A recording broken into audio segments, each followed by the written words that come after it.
nanuktok ang Dios sa inyong mga kasing-kasing. Ingon siya, kung adunay nakabati sa akong tingog, kung muabli sa iyang pultahan, musulod ako diha sa iyang panimalay, o makigsalo uban kaniya.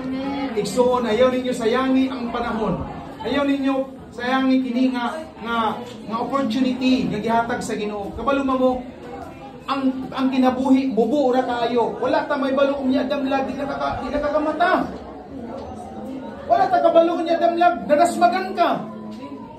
Wala ta kabalo unya damlag nahuman ang imong kinabuhi. Ingon ang pulong sa Ginoo sa James chapter 4 verse 17, ang atong kinabuhi sama sa usa ka aso nga makita sa pagkakaroon ang pag-unya damlag mawala. Ana ra kamubo ang kinabuhi. Amen. O ang kaluwasan gina-offer sa mga buhi dili sa mga patay. Kaya ingon ni Pastor gabi sa iyang wali nga ang mga patay wala na emosyon. Dili na makabati, bisag usaw pa na nimog pasalamat, bisag usaw pa na nimog butang og bulak, di na ma-appreciate sa patay. Bisag maghilak pa kag dugo, igsuon kay mga ipasaylo, di na makatingog sila ni Maria Ngamingon, gipasaylo tanaka, kaya patay wala na nay pagbati. Anak po ng realidad sa tong kinabuhi. Kung dili nimo karon, dili nimo dawaton si Jesus karon, dili nimo tuuhan si Jesus karon, basig baulahi ang tanan niya magbasol ka.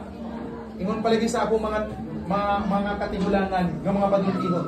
Walay pagbasol nga wala gi pagbasol nga maguna. Ang tanang pagbasol na agil sa ulahi. Amen.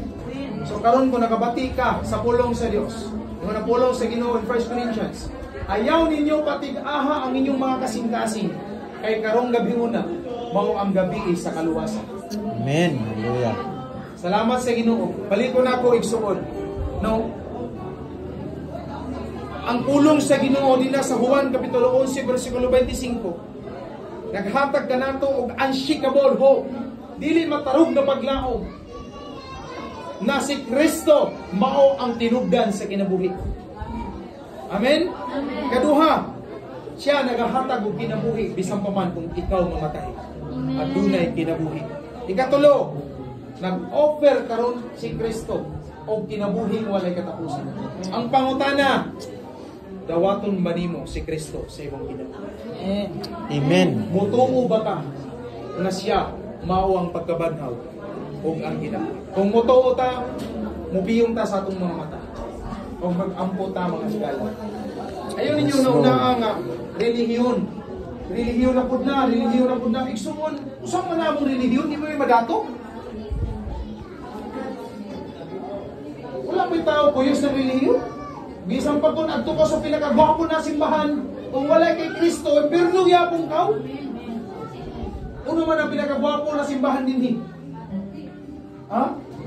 Mag-iban na mga dyan ng Katoliko sa INC, mga nindot na mga simbahan. Hala, kanto ka mo. Why yung relasyon sa Ginoo? Kaya nagtuo ka mo, malangit ka mo. Ang tinuod na kaluwasan na naakang Kristo, dili sa denomination o sa relihiyon.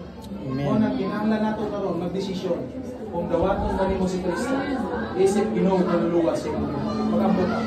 Among Dios mo balahan. Salamat sa imong mga pulong. Yes, Lord. Salamat. Nga imong gipadayag mo sa karong gabi una Ginoo.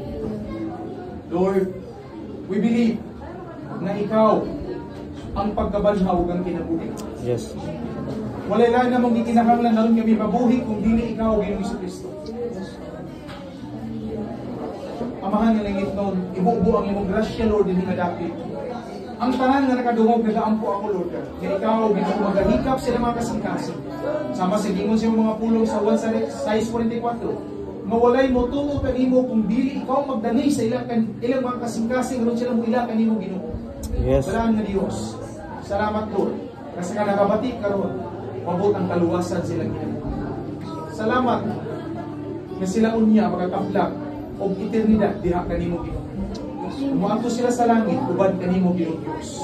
Uban namo Lord God sa pagsugat kanimo sa imong ikaduha nga pagbalik. Salamat sa imong hope, salamat sa comfort sa imong mga pulong mo Dios. Nga ikaw Lord, kabisan pa man Ginoo kung mamatay ang mutuo kanimo, apan dili magkabalaka kay banhaw nimo sa katapusan nga adlaw Dios. Salamat Amahan sa imong grasya. All the glory and honor, praises and adoration belongs to you alone. In Jesus' mighty name we pray. Amen.